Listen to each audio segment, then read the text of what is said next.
Well, out here, I was living out in Texas and came out here to retire, and I was hit by a car. It broke 9 bones, left me in a coma for 10 days, and nobody filed for my disability because nobody even knew I was injured. So I'm waiting to get my disability here. Until I get that, I don't have any money. That was almost a year ago now. It was in November. Well, it happened in October. I woke up in November. I lost my wife. I lost my mother, my dad, my son, and my daughter. Plus, I was in the Marine Corps for 10 years doing that we wasn't supposed to do, but it all with me, and I can't live indoors right now. I was going through a really bad divorce. Financially, my ex-husband put me in the ground, and mentally I wasn't stable enough to take care of my kids because I didn't think I had the right technique or the right way of doing it by myself. I didn't think I could. This is not something I'm used to.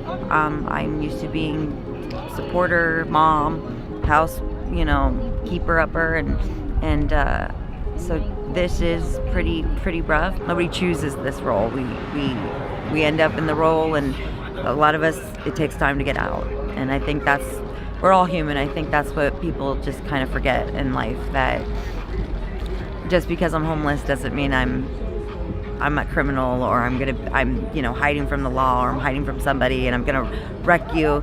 A lot of us are just people that are just trying to make it back to where we were. It encompasses so much. I mean, where do I eat? Where do I stay? Where do I sleep? Fortunately, right now, I have a shelter that I live in. But is that what I want? No. I want something beyond that. I want normalcy in my life again. I want something better. That's where I'm at. Do I want an apartment? Yes. Do I want a place to live? Do I want art? Do I want to be able to be free and experience life and the joys and the wind and the breeze and everything that is, and the water? Yeah. What's your wildest dream? Oh, I want to own a boat and sail around. What's your wildest dream? Finding an avenue to get my mind back. My wildest dream is to find a woman that really loves me, and we can settle down. My son, for both my kids to go to college, either become an athlete or some type of doctor, do something productive and something good with their life, and get out of San Diego. Okay, my wildest dream would be to marry Jessica Alba. No, I'm just kidding, babe. To be a voice actor in like a Pixar movie or like a video game. To have my son look up at the screen and say, "That's my dad." My son lives with his mom. Love you, Dominic. But to just have a career in entertainment, some way, shape, or form. I don't need to be Justin Bieber. I just want to be known. My wildest dream is that Kyle gets a part in a major sitcom right off the bat. To live in a tiny home in Alaska and or Oregon with my Labrador Retriever, and I'll be happy. My wildest dream is to become a family man again. How about that one? Can I just say that? A family man. I just want to be a family man. That's all. Okay? Plain and simple. Homelessness, defined by the U.S. Department of Housing and Urban Development, HUD, is an individual or family lacking a fixed, regular, and adequate nighttime residence, and an individual who has a primary nighttime residence that is either a supervised, publicly or privately operated shelter designed to provide temporary living accommodations, including welfare hotels, congregate shelters, and transitional housing for the mentally ill, or a public or private place not designed for or ordinarily used as a regular sleeping accommodations for human beings. In the United States, every night there are more than 600,000 people with no permanent residency in which they sleep in homeless shelters or on the streets. Homeless shelters are usually in large cities and are dedicated to housing people without permanent shelter. Sometimes these facilities provide meals as well as shelter. Emergency shelters are not meant for long-term housing and will have limits on how long people can stay. There are many people involved in running and providing homeless shelters. At the federal level, the United States Department of Housing and Urban Development are responsible for most of the shelters provided over the country. The money comes from the government, meaning that people's taxes go to their local and state government, and they decide where that money goes and how much goes there. People want homeless shelters to get the homeless out of their neighborhoods, however, they don't want a shelter by their house. In 2015, Orange County had been through 3 failed attempts to place a site in Santa Ana, Fullerton, and a separate location in Anaheim.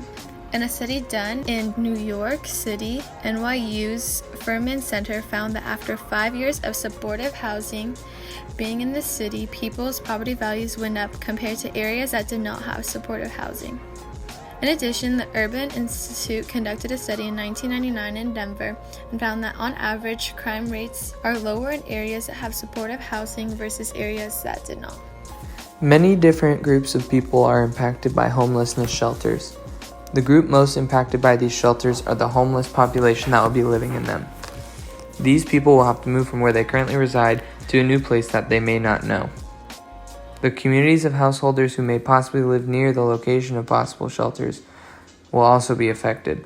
Most people do not want to put the homeless shelters near their house, but near anyone other than themselves. Homeowners have a not-in-my-backyard approach to homelessness shelters being built near them. Homeowners and workers are also affected because they will have to pay taxes in order to raise funds to build the shelters.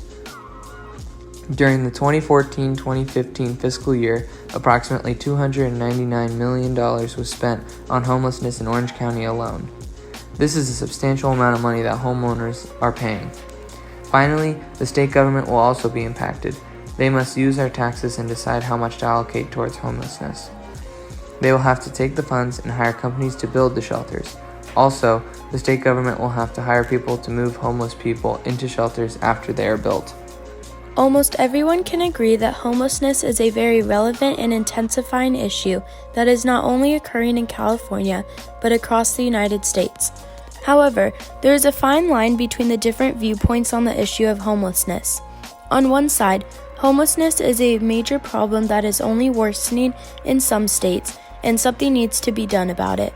In 2018, 17 out of every 10,000 people were homeless. Also, with the number of homeless people increasing and the number of homeless shelters staying stagnant, more homeless people will be on the streets. This makes people feel less safe in their community, which leads to them wanting a place for these people to go. When it comes to solutions, the majority of people jump to building more homeless shelters. Although that is a relevant solution, the question is, where do we locate those shelters and who will pay for them to be built? On the other side of the issue, homeless shelters bring down property value, and many people do not feel safe living next to a homeless shelter. Also, people don't want to pay for one to be built next to their home. According to a New York Times article, How Homeless Shelters Affect Property Values, Manhattan's Independent Budget Office looked at sales in the city and estimated that if residential property is within 2 blocks of a homeless shelter, a homeowner would get about 24 to 25% less for their house or condominium. Many people do not want to pay for something that may decrease the value of their own property. This is where we see the different viewpoints of homelessness. We want to help, but within strict limits. Improving homeless shelters does not have a simple solution. Many of the items that homeless shelters need most are the ones that donors tend to look over. The Renewal Project explains that many of the items that are looked over are socks and underwear, which are the items that they truly need the most. They also explain that many homeless shelters need personal hygiene items, clothing and seasonal items, and some household items. This is not the only issue that shelters face. In Ohio, they struggle with the issue of limited beds in their shelters. Due to limited resources, they have to shorten the stay of many people who rely on those bed spaces. More space to accommodate those in need would give shelters better access to help people in their communities. In the article, How to Be a Better Neighbor to Homeless People, Matthew Gehring wants to change the ways in which we communicate with homeless people in our area. Gehring recommends referring to them as people, understand how they got into their situation, stop resorting to calling the police, advocate for shelters in your area, and fight the eviction of homeless people. All of these solutions won't end homelessness, but they do work to help put those stuck in homelessness in a better predicament than they are currently in. The government should be responsible for helping states fight homelessness. They should help the states gain funds to obtain resources, gain real estate for future shelters, and create a campaign to give it a positive outlook on homelessness. In order to improve homeless shelters, there are 3 crucial steps that need to be taken. The first step would be to create a nationwide campaign that resolves the negative mindsets that citizens have when it comes to homelessness. If the public has a more positive view of the homeless population, then it will be easier to gain support for new shelters and programs. The second step would be making shelters more accessible to those in need. In order to make them more accessible, we can increase the amount of shelters and capacity that each shelter can withhold. It is also important to make them safer by having security and limiting the entry to those who will not be under the influence of alcohol or drugs. Shelters also need to be cleaner, which would be attained by household donations from the public. To give an incentive for donating, donors will receive a tax write-off for their contributions to their local shelters. The last step would be to implement programs that support the improvement of life for those stuck in homelessness. These programs would help those people find jobs and a form of rehabilitation for those battling addiction. Many of those stuck in homelessness struggle to find jobs because they do not have access to hygiene products and clothing. If we give them access to these resources, then they can start a path to getting back on their feet, which should be the goal of all shelters. The shelters would be open to everyone, but if a person is on drugs, they have to be willing to begin a path to rehabilitation. This is not only beneficial for them, but it creates a safer shelter community. If the shelters are safer and the public can see this, then they will be more accepting of shelters near their homes. The improvement of homeless shelters starts with the support of the public, and once we have that, we can change many lives of those trumped by homelessness. One of the biggest barriers to our policy is the negative view that the public has of homelessness. A lot of people view the homeless as a community of criminals, drug addicts and dealers, and alcoholics. In reality, however, the leading cause of homelessness in the U.S. is a lack of affordable housing and unemployment. This perception of the homeless community as dangerous causes people to not allow for or support shelters being built in their communities.